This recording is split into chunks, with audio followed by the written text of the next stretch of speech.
Compañeros, ¿cómo están, jóvenes? Bienvenidos. Vamos a admitir a los demás que faltan todavía. Mucha lluvia, ¿van, jóvenes?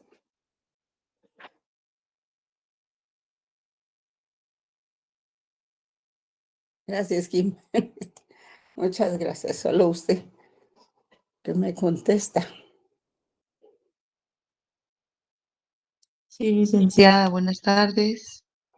Buenas tardes, Dalila. Gracias por conectarse. Buenas tardes, licenciada, que Dios la bendiga. Gracias, Elma Lorena. Mucho gusto. Buena tarde.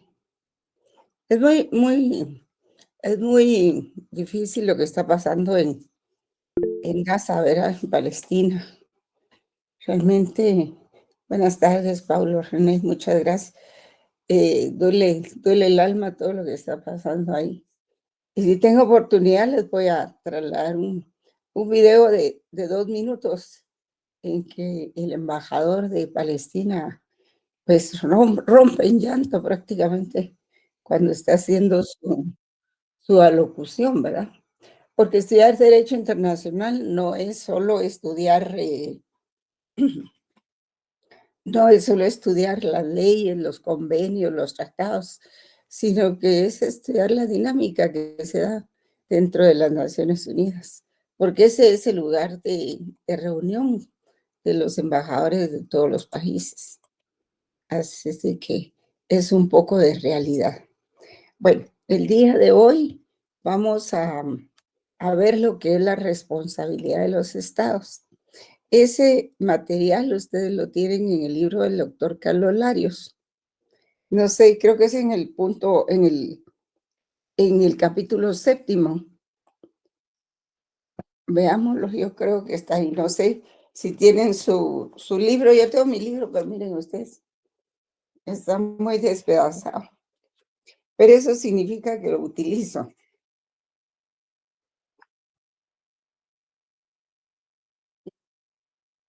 A ver, en el punto 7 creo que está. Si alguien lo puede localizar antes que yo. Sí. En el capítulo, es que él lo hace por apartados. Sexta parte dice la comunidad internacional organizada.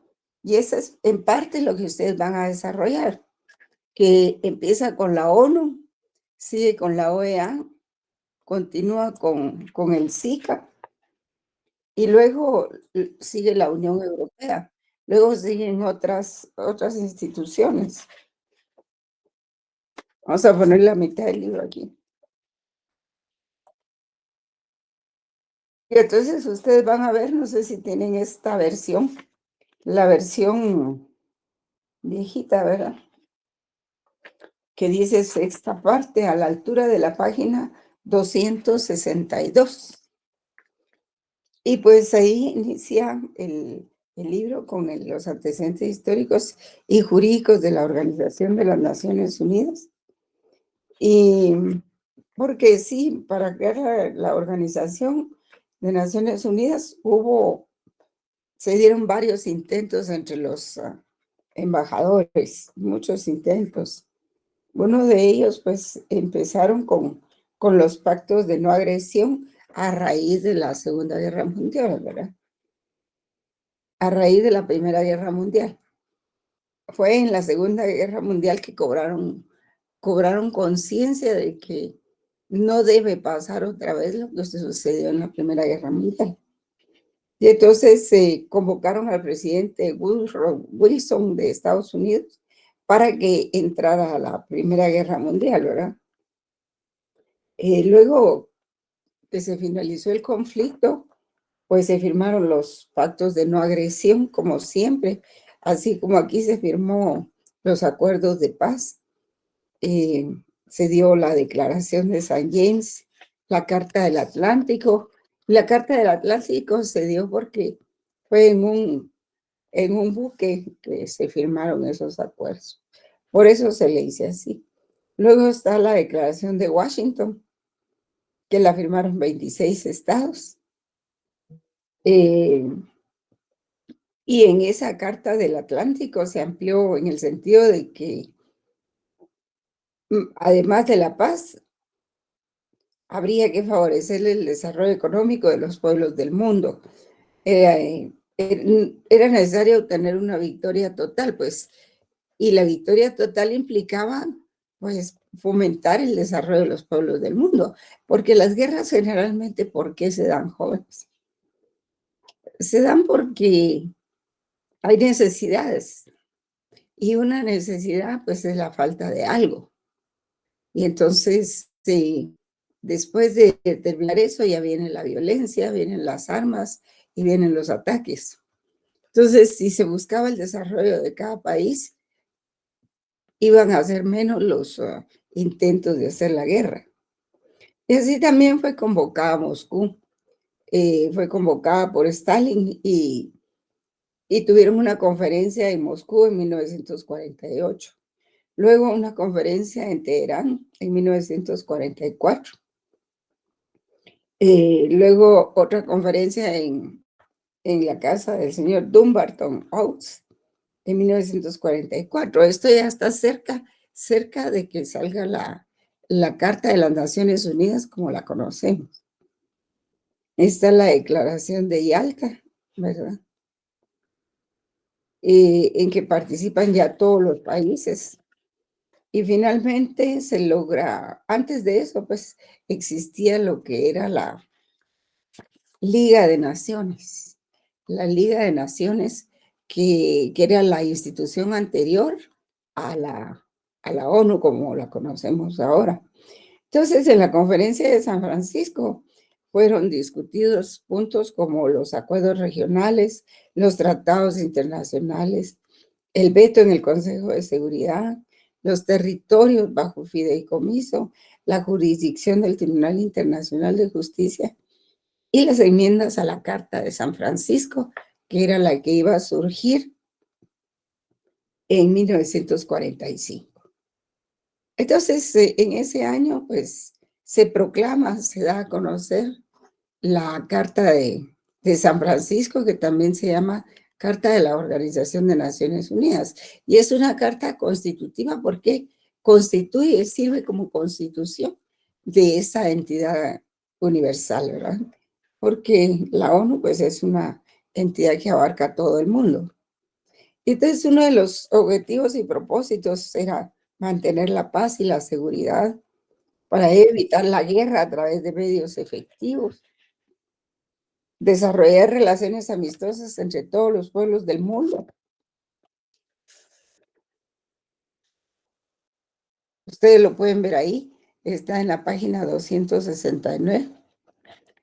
También alcanzar la cooperación internacional para la solución de conflictos internacionales, problemas económicos, sociales, culturales o de carácter humanitario respecto de los derechos humanos y las libertades fundamentales. Sí, en esta época ya se lucha en una forma sistemática por los derechos humanos. Porque aunque mucha gente despotrique en contra de los derechos humanos, los necesitamos. Eso es lo que nos da este confort para poder estar cómodos y con seguridad en nuestras casas, asistir a la universidad. Que se vulneren algunos derechos ahí, eso es otra cosa, ¿verdad? Pero por eso existen, para pelear por ellos, para no dejarse, no dejar que se los mancillen. También otro objetivo era constituirse en el centro para armonizar las actividades de todos los pueblos, pero también para constituirse en el artículo 2, que se trata de desarrollar relaciones amistosas, cita lo que es muy importante, como es la igualdad soberana, que es un principio universal sobre todos los pueblos, la buena fe en el cumplimiento de las obligaciones de la Carta, que después vamos a conocer como Pacta Sunt Servanda, el uso de medios pacíficos para la solución de conflictos, o sea, utilizar la diplomacia antes, en medio y después de un conflicto. Y para eso se crean algunas instituciones que las vamos a ver más adelante. La renuncia al uso de la fuerza que ponga en peligro la integridad territorial. La cooperación con la ONU en cualquier acción que ésta tome y abstención de cooperar con las naciones en contra de las cuales la ONU tome alguna medida, ¿verdad? Se supone que si la ONU tomó alguna medida es para que los demás países se abstengan ya de atacar a ese país, ¿verdad? Otro propósito es la obligación de los países no miembros, de que los países no miembros cumplan con los principios antes mencionados en la medida en que eso sea necesario para preservar la paz. O sea, dos propósitos fundamentales de la ONU es fomentar la paz y la seguridad internacional. Y la abstención de la ONU de intervenir en asuntos de carácter puramente interno en cada uno de los países miembros. Entonces, para la ONU se ha vuelto un conflicto todo esto, porque muchos países han tomado la iniciativa de atacarse, y en lo que está apagando un fuego por aquí, le sale otro fuego por allá, y otro por allá, y otro por allá. Entonces, pues ha sido difícil para la ONU poder controlar todas esas acciones, sobre todo cuando hay personajes muy autoritarios, porque en, en esta época estamos viviendo lo que es el autoritarismo, más que el liberalismo y el conservadurismo, es el autoritarismo. Entonces es difícil para la ONU eh, cumplir con todos, ¿verdad? Pero ahí me quedo porque hay compañeros que van a tratar el tema de la ONU y me imagino que van a tocar su estructura, sus instituciones, su naturaleza jurídica, en fin, ¿verdad? El Consejo de Seguridad, sus funciones, quiénes lo integran, cuáles son los miembros inamovibles y quiénes son temporales. El Consejo Económico y Social, que es parte de la ONU, lo fue antes de que existiera la ONU. Los organismos no gubernamentales, la Corte Internacional de Justicia. Todo eso está, y algunas ejecutorias de la ONU, ¿verdad? Que son muchas, muchas ejecutorias. Creo que ahora la última ejecutoria va a ser Venezuela o va a ser Ucrania. De esa manera, pues es bueno conocer la ONU, pero como está a cargo de algunos compañeros, pues vamos a dejarlos a ellos ese privilegio. Nosotros esta tarde vamos a trabajar un poco sobre lo que es la responsabilidad de los estados. No sé si hay alguna pregunta, jóvenes, me pareció ver ahí que no. Vamos a ver una presentación. Vamos a ver.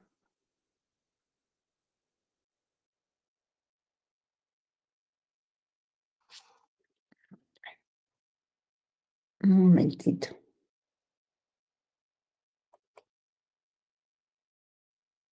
Entonces, la voy a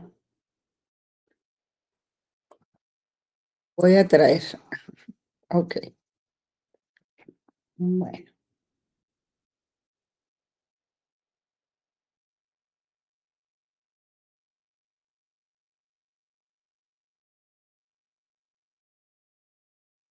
Bien, como la solución de conflictos internacionales, que es muy interesante, que ese tema inicia con los métodos diplomáticos, pero desemboca en los métodos jurisdiccionales, ¿verdad? Cuando se termina la paz y las ganas de platicar y se acabó los buenos modales y la democracia, nos vamos a las cortes, ¿verdad? Así es en todo. Entonces aquí tienen ustedes unas filminas para poder abordar este tema.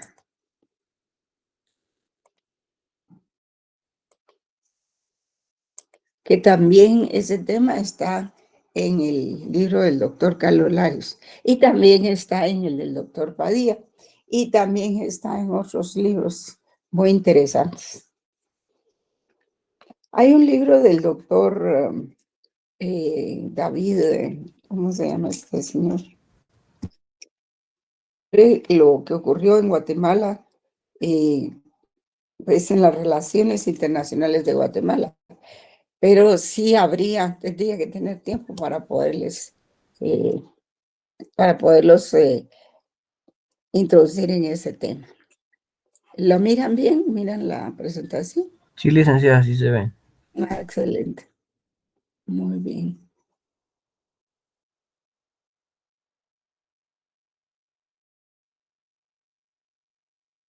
A ver.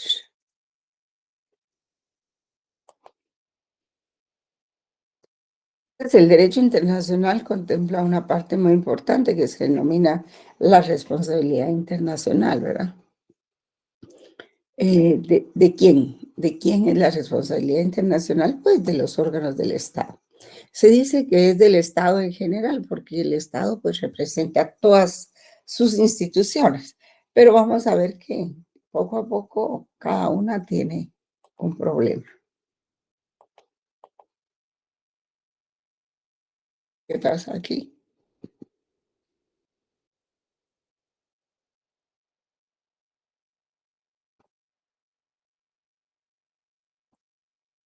Cambió la mira, jóvenes.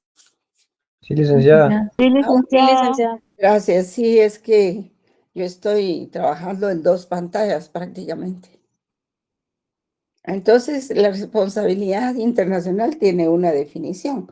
No sé si ustedes pueden localizar en el libro en qué página está la responsabilidad internacional, jóvenes.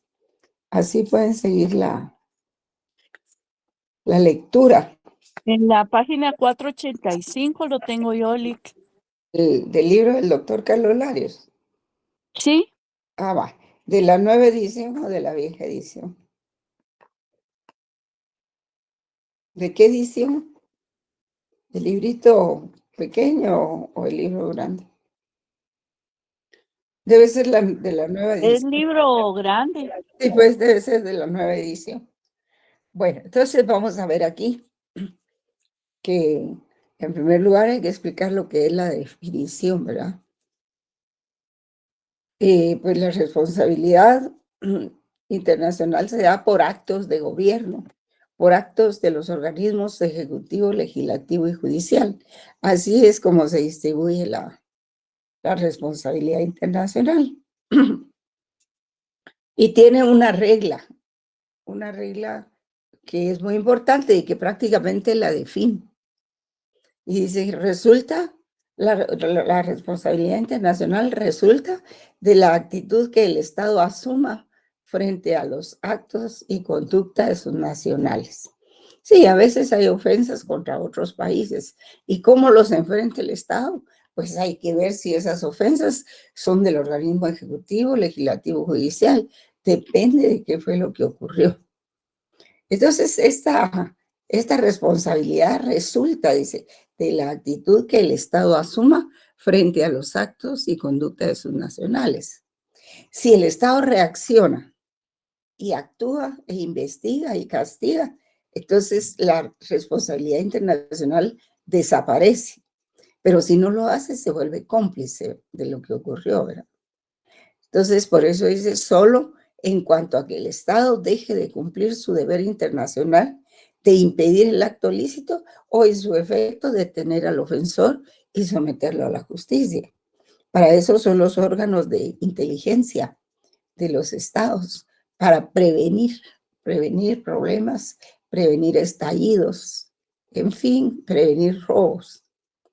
Por ejemplo, si viene aquí una delegación de otro estado a visitar a Guatemala, perdón, es que estas lluvias a mí me ponen mal. Entonces, si viniera una delegación de otro país y, y la inteligencia del Estado sabe por los conductos que ellos utilizan de que se está organizando un ataque, digamos, en contra de esa delegación, entonces lo debe prever y ese es el momento de preverlo o de impedirlo. Si saben eso, si sabe que va a ocurrir, entonces tiene que ver cómo lo impide.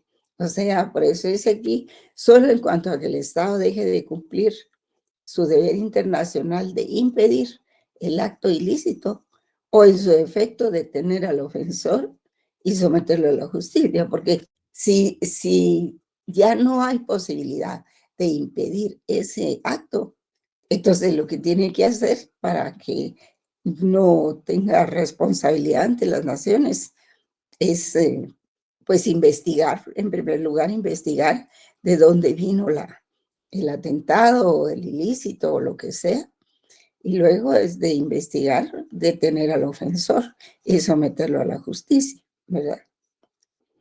No sé si ustedes se enteraron de ese asesinato que se dio ahí por la zona 1, que vino un turista norteamericano.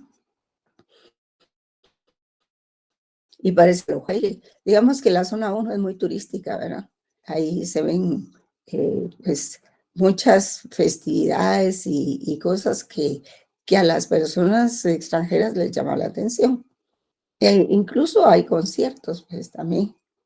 Y entonces se dio por medio de las cámaras que hay en la ciudad, que hay muchas, ¿verdad?, de que el individuo que iba en moto atalayó, espero, a que el turista saliera del hospedaje donde estaba y lo persiguió. Y luego le pidió que le entregara sus cosas, ¿verdad? Entonces el muchacho le entregó su celular, sus pertenencias, lo que llevaba ahí, el dinero, la billetera y todo. Pero no le bastó a este tipo, sino que todavía le disparó y murió, falleció. Entonces, esos actos, ese tipo de problemas, que aunque no los comete el Estado, sino que los comete pues un individuo, un guatemalteco, ¿verdad?, un delincuente, también el Estado tiene que dar cuentas por eso. Y vieron lo que ocurrió a mediodía y tenían identificado al, al autor del asesinato. A mediodía ya lo tenían. Eso creo que ocurrió como a las 5 o 6 de la mañana, y como a las 12 ya tenían al individuo, ya llevándolo a tribunales. Entonces, esa es una actitud ágil en que el Estado puede demostrar que no tuvo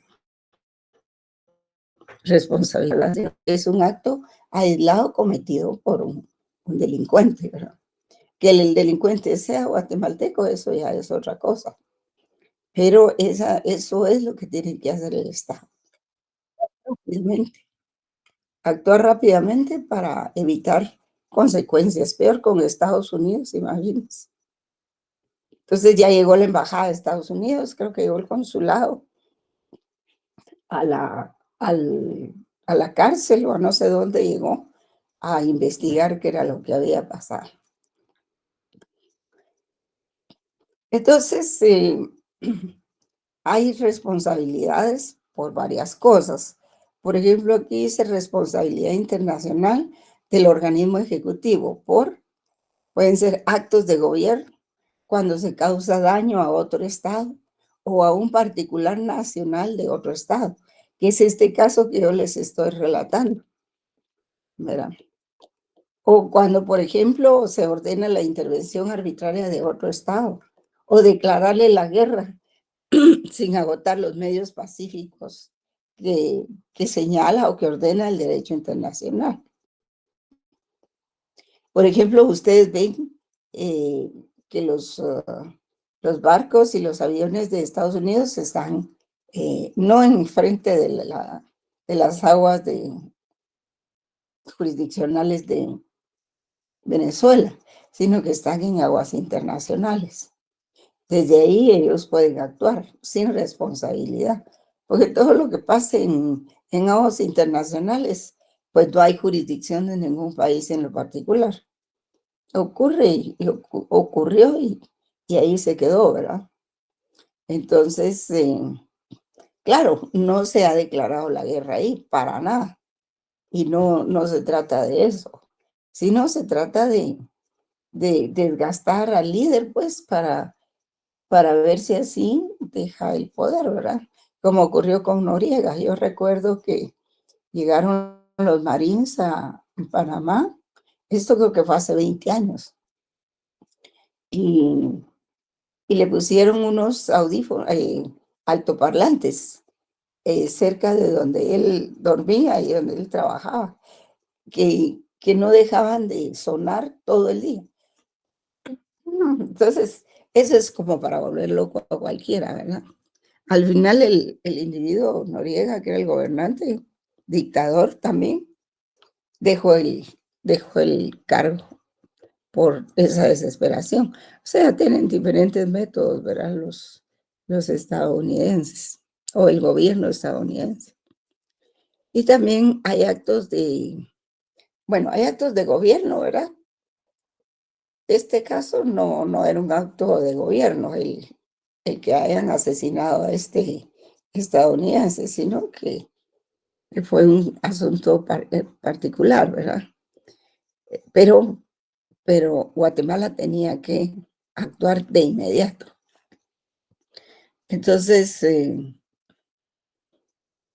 el otro problema que puede haber es declarar la guerra o sin declarar la guerra, simplemente atacar a otro país, ¿verdad? Actos de funcionarios también se dan y es aquel que en sus funciones cause daño a otro Estado o a sus nacionales y que en defensa invoque que actuó fuera del cumplimiento de sus funciones normales. O sea, puede decir que es que yo estaba vigilando por orden del presidente y que no podía usar mi uniforme porque pues yo tenía que guardar el secreto y por eso fue que no lo usé. O sea, ese es un problema, que en su defensa invoque que actuó fuera del cumplimiento de sus funciones normales o abusando de ellas o en contra de instrucciones expresamente recibidas que de alguna manera se evidencie que actúa en funciones propias del cargo. Por ejemplo, todos aquellos individuos que portan armas. Ellos están así con un pie en la cárcel y otro afuera, ¿verdad? Porque el tener un arma implica que inmediatamente se va a utilizar y no se va a utilizar solo para amenazar a veces, sino de una vez para matar, especialmente, digamos, esta gente de la policía que es, ¿cómo le llaman a esa gente que no tiene uniforme? ¿Secreta o cómo le llaman? Pues ellos Puede podrían ser causar los daños encubiertos. encubiertos, Ajá. cabal. No se me ocurría la palabra. Muchas gracias, compañera. Sí, cuando estén haciendo un trabajo encubierto, que se quitan el uniforme y, y trabajan de esa manera. Hay muchos que se introducen en las maras para poder establecer cómo funcionan algunos ahí, ¿verdad? Que debe ser que deben de tener mucho valor para hacer eso. Sí, para los funcionarios encubiertos puede ser que cometan un error y que eventualmente resulten responsables, ¿verdad? Entonces, de todas maneras, el gobierno tiene que actuar rápidamente para investigar qué fue lo que ocurrió, quién lo hizo, qué consecuencias hubo, si hay muertos, si no hay muertos, en fin, cosas como esas, ¿verdad? Pero sí pueden haber actos de gobierno o actos de funcionarios, ¿verdad? Sí, por ejemplo, la guerra entre Rusia y Ucrania, pues eso fue más que, ya ni fue declarada, sino de una vez, creo que dicen que fue primero Ucrania la que atacó a Rusia, pero la opinión en general se inclina porque fue Rusia la que atacó a Ucrania. Bueno, quién sabe, ¿verdad? Entonces, como puede haber responsabilidad del Ejecutivo en los casos que les indiqué hace un momento, Y también puede haber responsabilidad internacional del organismo legislativo. ¿Por qué? Por ejemplo, porque el organismo legislativo tiene obligación de dictar las normas a que fue obligado en las convenciones. Y una de las convenciones en que Guatemala participó fue la de emitir, en la parte económica, emitir la ley de competencia, por ejemplo, así como otras leyes. Por ejemplo, cuando acudió al convenio de Basilea o a la convención de Belén do Pará, ahí se obligó, porque todos los países que participan se obligan a emitir la legislación que desarrolle esas instituciones. Por ejemplo, en la discriminación contra la mujer, en el caso de Belén do Pará. Pero cuando se dice mujer, ahí no solo se habla de la mujer, se habla de hijos, niños y de los de la tercera edad también. Así de que esa es una. ¿Y qué tenía que hacer el Congreso en ese entonces? Pues emitir todas esas leyes que dieran lugar al desarrollo de ese tema. Y efectivamente se hicieron. Creo que tenemos 2 o 3 leyes aquí que protegen a la mujer de la discriminación, pero también hay otras que la protegen de la violencia, ¿no? Y con decir mujer, pues se dice también a la familia, a los menores de edad y a los adultos mayores. En el mismo caso ocurrió lo de la ley de competencia. Y en todos los países ya existía una ley de competencia, pero en Guatemala no, ¿verdad? Entonces ahí había un incumplimiento del organismo legislativo de no emitir las normas a las cuales el Estado de Guatemala se había obligado en esas convenciones. Entonces podrían haber problemas y problemas muy serios contra Guatemala. En primer lugar, ¿qué hay? Como sanciones a nivel mundial, pues está el bloqueo económico. Y bloquear a Guatemala económicamente es desastroso, pues. ¿De dónde obtenemos la gasolina, el petróleo y todo eso? ¿Verdad? Porque aunque aquí hayan pozos de petróleo, no están aquí las refinerías, ¿verdad? Y no se obtiene el gas de aquí tampoco. Puede haber bloqueo económico, puede haber bloqueo financiero, que eso es serio también, y bloqueo tecnológico, en el sentido de que no vengan a Guatemala, no venga a Guatemala la maquinaria que se requiere, por ejemplo, para hacer carreteras, para construir puentes y tantas cosas. Al contrario, pues Guatemala está recibiendo ayuda de Estados Unidos para organizar los puertos. Entonces, si el organismo legislativo no cumple con adoptar leyes o emitir leyes contrarias a los compromisos, o por el contrario, si emite leyes contrarias a los compromisos adquiridos, pues también incurre en responsabilidad internacional, ¿verdad? No puede el organismo legislativo dictar normas que vayan en contra de las convenciones a las que Guatemala ya se obligó, ¿verdad? O, por ejemplo, no adoptar leyes o no emitir resoluciones necesarias para el cumplimiento de los compromisos y obligaciones asumidos por el Estado. Los compromisos adquiridos deben traducirse en modificaciones necesarias a la ley o a la emisión de nuevas leyes, ¿verdad? Creo que una de las sugerencias fue también de que en cada ley que se emita en las disposiciones transitorias no hay que dejar como se hacía antes, ¿verdad? Se derogan todas las disposiciones que se opongan a la presente ley. Imagínense usted, y cómo hacía uno para buscar todas las disposiciones que se opusieran a la ley nueva, ¿verdad? Ese era un problema que existía. En cambio, ahora se obliga a los legisladores a que busquen cuáles leyes son las que bueno, ellos no lo hacen directamente, ¿verdad? Lo hacen sus asesores. ¿Cuáles son las leyes? Por ejemplo, cuando se cambió la Dirección General de Migración, que pertenecía al Ministerio de Relaciones Exteriores, por el Instituto Nacional de Migración, ya se le dio a este instituto personalidad jurídica y autonomía. Ya maneja sus propios fondos y se da sus propias disposiciones legales. Eso es parte de la economía, solo que siempre el que dirige esa institución es nombrado por el presidente, ¿verdad?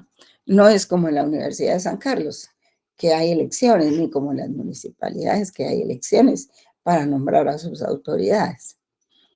Aunque todas estas instituciones pues siguen sujetas a la fiscalización estatal, como por medio de la Contraloría, siguen sujetas también a la fiscalización de la población también, ¿verdad?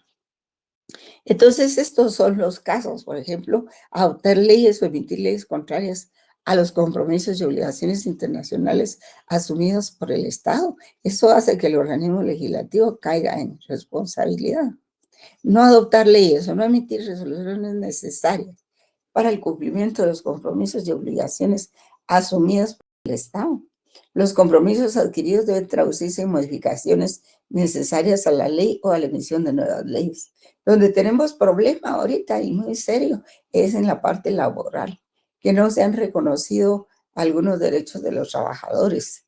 Y eso pasa, creo yo, creo que aún como libro blanco que le dicen de obligaciones que no se cumplen. Entonces ahí es donde vienen las sanciones.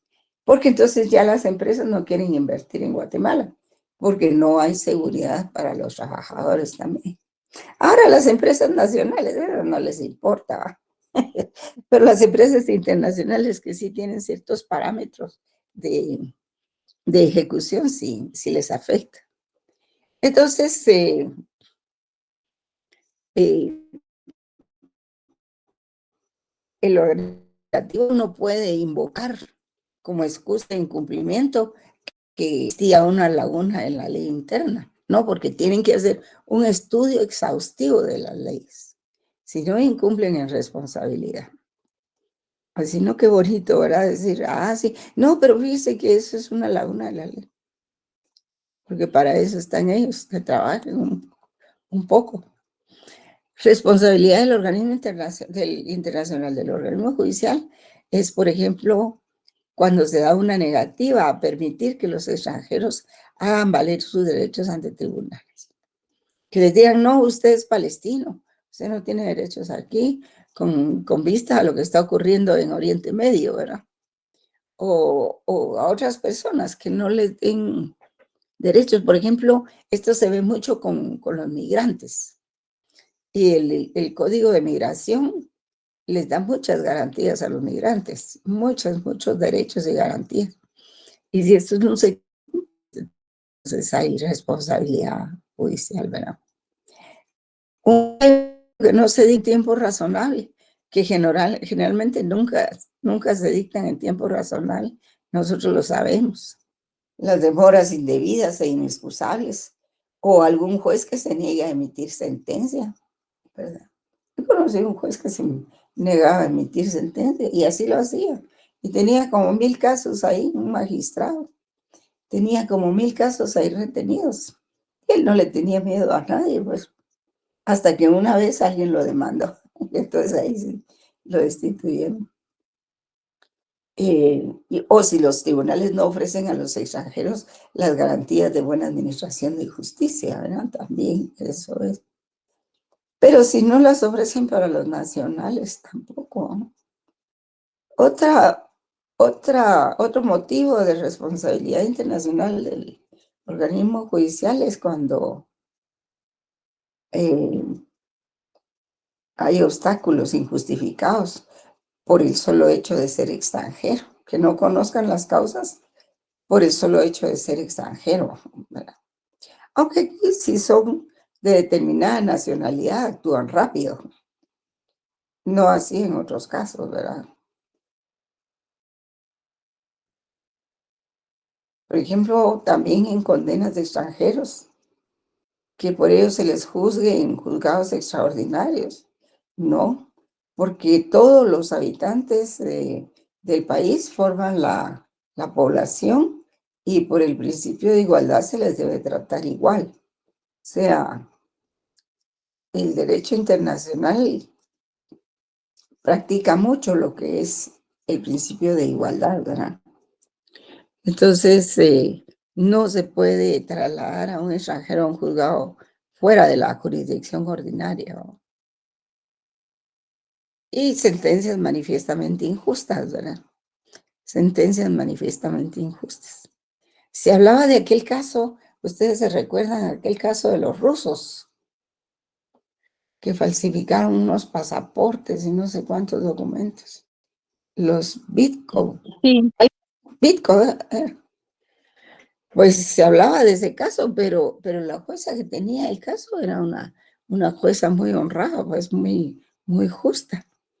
Pero bueno, empezaron las habladurías ahí de que era discriminatorio el fallo de ella y que ellos solo querían conseguir un refugio, ¿verdad? Pero bueno, y ahí se quedó, ya no sé en qué finalizó. Creo que tengo la sentencia por ahí. Y lo último es de que la excepción de arraigo contemplada en el artículo 117 del Código Procesal Civil y Mercantil no puede invocarse como denegación de justicia. Es decir, cuando la iudicatum solvi es cuando un extranjero tiene un proceso en Guatemala contra un guatemalteco, ¿verdad? Pero no puede irse si no deja un propio, si no deja un mandatario eh, totalmente facultado para que haga sus veces, ¿verdad? O sea, si al extranjero se le arraigó y si él no puede, eso no se puede tomar como una denegación de justicia, porque si el guatemalteco tenía interés en que el extranjero estuviera aquí para que solventara todos los aspectos del juicio, pues tenía derecho a pedir el arraigo del extranjero, ¿no? Salvo que éste dejara un mandatario, ¿verdad? Con suficientes facultades para actuar por él. Sí, en toda esta panorámica, jóvenes, del derecho internacional, tiene sus asegúnes el derecho internacional, no es así nada más de que vamos a ver la ONU, la ODECA, el otro, ¿verdad? Entonces, por ejemplo, la responsabilidad indirecta. Lo que estábamos viendo antes era responsabilidad directa. La responsabilidad indirecta es cuando un Estado asume la responsabilidad de una violación al derecho internacional cometida por otro Estado, ¿verdad? Entonces ahí ya libera al responsable directo de lo que ocurrió. O también la que proviene de actos particulares, no imputables al gobierno del Estado. Por ejemplo, ese asesinato de este turista que les decía yo, eso es un acto cometido por un particular no imputable al gobierno del Estado propiamente. Por ejemplo, asesinatos, atentados, mítines, reuniones, ¿verdad? Pochinches contra embajadores, contra embajadas, símbolos patrios o publicaciones ofensivas. A veces incendian las banderas y los símbolos patrios de determinado país, ¿verdad? Y bueno, aunque sea indirecta, si el Estado no toma las medidas de prevenir o reprimir y no da la protección necesaria o permite excesos en las fuerzas de seguridad, se niega a perseguir y a reprimir a los culpables, incurre en responsabilidad internacional. O sea, aquí la clave y la regla general para saber si el Estado tiene o no tiene responsabilidad es que tiene que, si no lo hizo directamente el Estado, tiene que investigar y dar con los culpables y someterlos a proceso, a castigo. Bueno, vamos a ver aquí los casos especiales de fuerza mayor. Por ejemplo, cuando los extranjeros sufren daños por desórdenes populares, por manifestaciones o violencia de turbas, guerras civiles, revoluciones, terrorismo, etc. Según la doctrina, pues no hay responsabilidad si los actos se dieron contra extranjeros en ese contexto. Sí, hubo una época, creo que fue en los años 90, saliendo de los 80, en que empezó una ola de terror prácticamente, porque decían que los extranjeros venían a robarse a los niños a Guatemala. Y ocurrió que una pobre señora estaba en Cobán, me parece, en extranjera, y la acusaron de eso, ¿verdad? La acusaron y casi que la linchan, por poco la matan a la pobre señora. Y entonces son, digamos, olas de violencia que se van dando en las comunidades, sobre todo cuando en los países hay tanta gente ignorante y fanática, ¿verdad? Porque eso es un problema serio. El fanático y el ignorante no escuchan nada.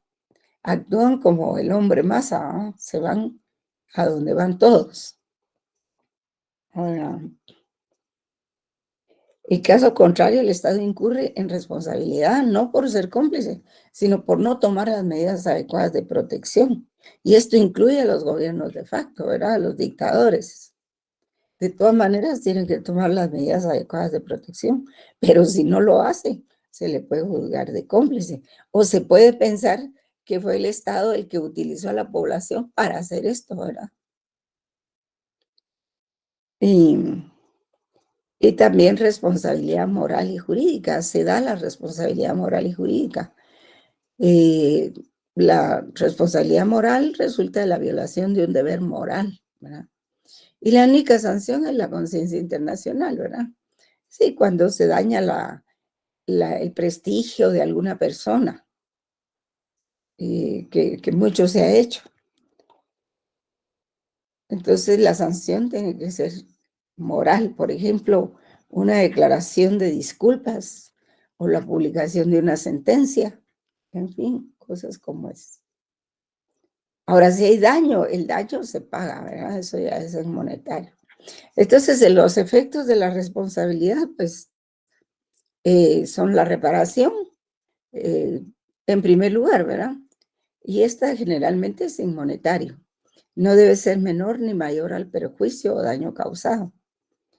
Y además, pues, conlleva establecer las cosas a su estado anterior. Es de carácter compensatorio y en ningún caso punitivo. Sí, si por ejemplo se dañó una pared o una puerta de la casa de una persona, pues lo que se busca es reparar el daño y dejarlo como estaba antes. Ahora, si eso no es posible, pues tratar de cubrir el daño con la indemnización monetaria, ¿verdad? Ahora, la satisfacción es otra cosa. La satisfacción corresponde a un daño moral, un insulto o digamos, un rumor que perjudique a alguien, ¿verdad? Que se hable mal de alguien y que eso le perjudique en su trabajo y en sus relaciones sociales, etcétera, ¿verdad? Un insulto a un mandatario y a un símbolo patrio puede ser, ¿verdad? Y debe ser pública y convincente para que sea aceptable. Por ejemplo, se puede aliviar con la presentación de excusas, una manifestación pública de simpatía o de sentimiento, la destitución del autor de una ofensa, el castigo al culpable del hecho, eh, o saludo en honor a los símbolos patrios, si es que quemó la bandera y otras cosas, ¿no? Y esto está dirigido a reivindicar la dignidad y el honor del Estado ofendido, que son cosas que están en los derechos humanos, ¿verdad? Son cosas que no se pueden ver ni tocar, pero que existen y que fundamentalmente afectan a cualquiera, a cualquier persona o cualquier Estado. Ahora, en general, la vía apropiada para los reclamos puede darse, pues el Estado puede acudir directamente al otro Estado O el particular puede acudir a la protección en la vía diplomática y el Estado se hace suyo el reclamo, ¿verdad? Como por ejemplo, como ocurrió con este chico de Estados Unidos, ¿verdad? Que lo mataron y entonces es el Estado, el cónsul que tiene que ver e investigar eso y pedirle cuentas al Estado de Guatemala. El agotamiento también de los recursos locales, so pena de rechazo, puede ser también un problema, ¿verdad?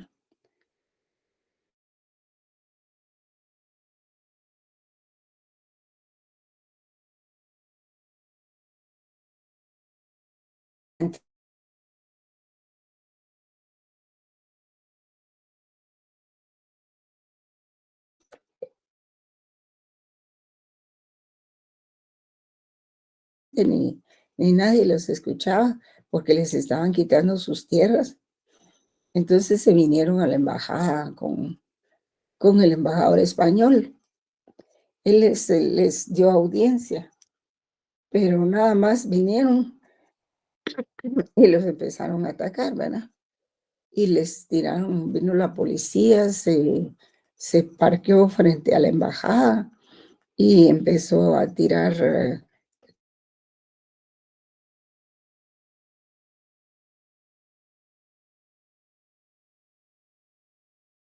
a los campesinos. Después la prensa malintencionada dijo que eran los campesinos y no quienes la llevaban eran los de la policía. Imagínense para llegar a hacer eso, matar, asaltar, robar, secuestrar a tanta gente. Esa policía que se llamaba la regional se atrevían a mucho, a mucho. Y algunos de quienes estuvieron en ese tiempo en las Fuerzas Armadas lo recordarán con claridad. ¿Qué fue lo que pasó? Hasta no lo podrían contar, ¿verdad? Pero bueno, entonces desde 1971 dice que se han producido más de 70 asaltos a embajadas. Creo que eso ha bajado un poco. Y estos ejemplos ilustran la dificultad de proteger adecuadamente y con toda seguridad las misiones diplomáticas, por lo que es delicado afirmar que los respectivos estados han incurrido en responsabilidad. Eso es muy atrevido, ¿verdad? Muy delicado. En esa época España rompió relaciones con Guatemala, ¿verdad? España, imagínense, ¿cuándo iba a romper relaciones España con Guatemala? Pero el atentado fue tremendamente violento y dejó muchas muertes, ¿verdad? No, los campesinos cuando no los oían, entonces buscaron una instancia. Y ahí estaba el papá de Rigoberta Menchú, ahí. Y ahí es que se presentó lo demás de ella, ¿verdad? Él era uno de los que estaban en la embajada. Y bueno, casos de responsabilidad internacional se han dado estos, ¿verdad? También se dio cuando secuestraron, no sé quiénes secuestraron la embajada de Japón, no se recuerdan ustedes. Pero aquí lo más sentido es lo que ocurrió en España. Qué barbaridad. No respetaron la persona del embajador y los campesinos no valían nada para la policía, ¿verdad? Eso se entiende. Pero no se acepta. Sí.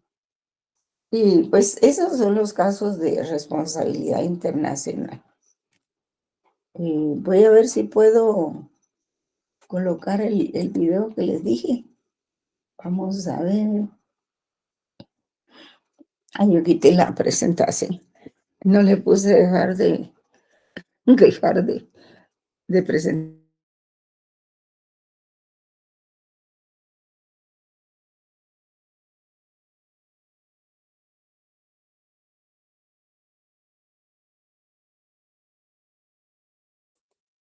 Jóvenes, ven el video. Sí, licenciada. Sí, Licta. Ahorita voy a... Ujú. Solo tarda 2 minutos. It's unbearable. How could anyone Ahí está la traducción. tolerate this horror?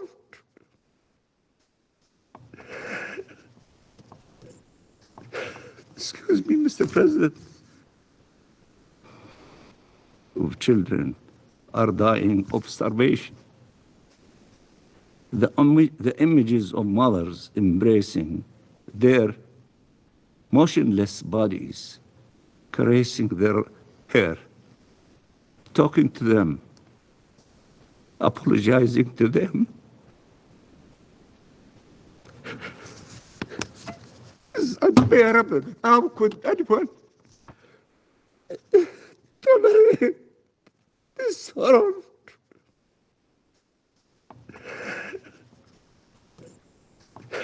Excuse me, Mr. President. I have grandchildren. I know what they mean to their families. And to see the situation of the Palestinians without us having hearts to do something is beyond the ability of any normal human being to tolerate. Flames and hunger are devouring Palestinian children. This is why we are so outraged as Palestinians everywhere, the 14 millions of us in the occupied territories, in the diaspora, in the refugee camps, in far places, all the way to California and in between. We love our children. We love our people. We don't want to see them going through this tragedy and this savage attacks by those who claim the virtues of fighting against barbarism.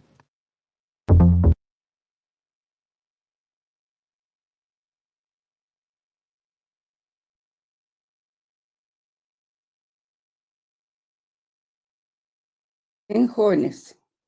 Entonces,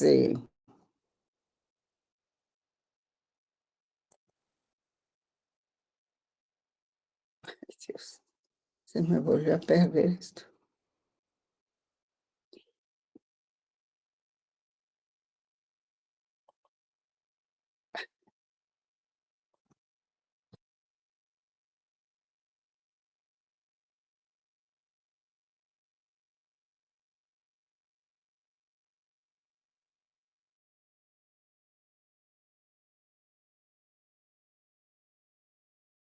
Para eso sirve la ONU, ¿verdad? Para eso sirve la ONU, para reunir a los embajadores y que traten los asuntos ahí. Bien, jóvenes, nos quedamos aquí. Y ya son las 16:50. Ya casi termina la clase. Hasta pronto, jóvenes. Nos vemos. Feliz tarde, licenciada. Gracias, Feliz Lina. tarde, licenciada. Adiós. Feliz tarde, licenciada. Feliz tarde. tarde, licenciada. Vamos a seguir el próximo miércoles, ¿verdad? Allá en la facultad. Espero que todo esté bien. Hasta pronto, jóvenes.